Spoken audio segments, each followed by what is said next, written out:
ఇక హుజూరాబాద్ లోని ఎంజేపీ పాఠశాలలో విద్యార్థులను ఎలుకలు కొరికిన ఘటనపై ఎమ్మెల్యే పాడి కౌశిక్ రెడ్డి ఆగ్రహం వ్యక్తం చేశారు.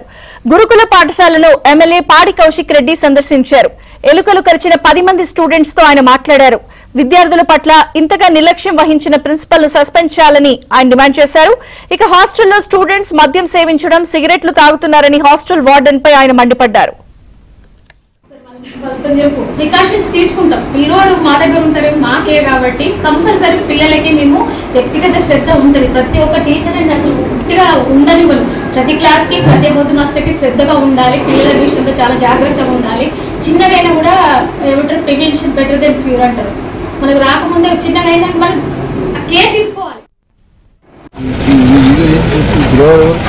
డిగ్రీ అయిపోతే వీళ్ళకి వచ్చి మళ్ళీ ఎక్కడ అవుతుంది పీజీ అడ్మిషన్ వచ్చినా సరే కానీ మన హాస్టల్లో మందు ఎక్కడ అవుతుంది ఏది పిల్లలకు మనం మందు తాగించిన ఇదేనా? ఏం చేస్తున్నాడు మీరు? ఏం చేస్తున్నాడు? ఇలా హాస్టల్లో పిల్లలకి హాస్టల్లో బాగుండాలని బాగుండాలని అద్భుతంగా ఉండాలని హాస్టల్లో కూడా మంద పిల్లలు మందాలి సార్. ఇది మంద కాకపోతే ఇది ఒక ఇది ఏంటి మంద కాకపోతే ఇదేంటి? ఎవరు ఎట్లా వస్తారు? బయట నుంచి వస్తారు, ఇంకేమైనా చేసుకొని పోతారు. వైన్స్ ఎక్కువ ఆఖరికి హాస్టల్లో కూడా మందు తాగురు అని చెప్తున్నాయి రేవంత్ రెడ్డి. ఇలా ఆయనే ఎడ్యుకేషన్ మినిస్టర్, ఆయనే కథ ఉండే కాబట్టి ఆయన పిల్లలందరూ కూడా మందు కూడా మీరే తాగురు అని చెప్తున్నాయి. మరి ఏంటి అదే రిపీట్ అయింది? ఇక రోజు దర్బార్ నడుస్తుంది మందుది, ఈ హాస్టల్లో రోజు నడుస్తుందని మొన్న నేను రావద్దు అని పెడితే మొన్న నేను ప్రెస్ పంపించాను. ఈ వీడియో రికార్డు తెప్పించుకున్న తర్వాతనే వద్దామని ఆగిన నేను. ఏం నడుస్తుంది? అదే మొత్తం అన్ని ఉన్నాయి. నేనే పంపినా కదా కొందరు. ఏంటి అన్నట్టు what are you guys doing? ఇదే నా పద్ధతి. ఏం ప్రభుత్వం ఇది? ఏంటిది? ఇది ఏం కథ?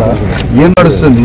హాస్టల్లో మందులు సిగరెట్లు తాగుతారంటే రేవంత్ రెడ్డి గారి ప్రభుత్వము కాంగ్రెస్ ప్రభుత్వం ఇదే చెప్తుందా? హాస్టల్లో కూర్చోబెట్టి మందులు ఇదే అని చెప్తుందా మీకు? బయట వాళ్ళు వస్తున్నారు, బయట వాళ్ళు ఎట్లా వస్తారండి ఇడికి? అంటే మీరు ఏం చేస్తారు? మరి ఎవరు ఇప్పుడు నేను ఈ మంద అయిన పిల్లగాడు ఎవరు పిలిపి డిగ్రీ అయిపోయి పంపించేసిన సార్ కౌన్సిలింగ్. అరే మొత్తం మధ్యాహ్నం డే పూట పొద్దున్న స్టార్ట్ చేస్తారు, రాత్రి వరకు దుకాణమే. దుకాణమే.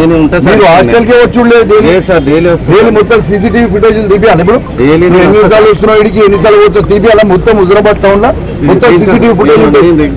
ఎప్పుడు వస్తున్నావు? 100% నాట్ కమింగ్ ఎవ్రీ డే. నువ్వు ఉంటలేవు. నేను ఉంటానా సార్? మరి ఉంటే మంది ఎట్లా అవుతారు పిల్లలు?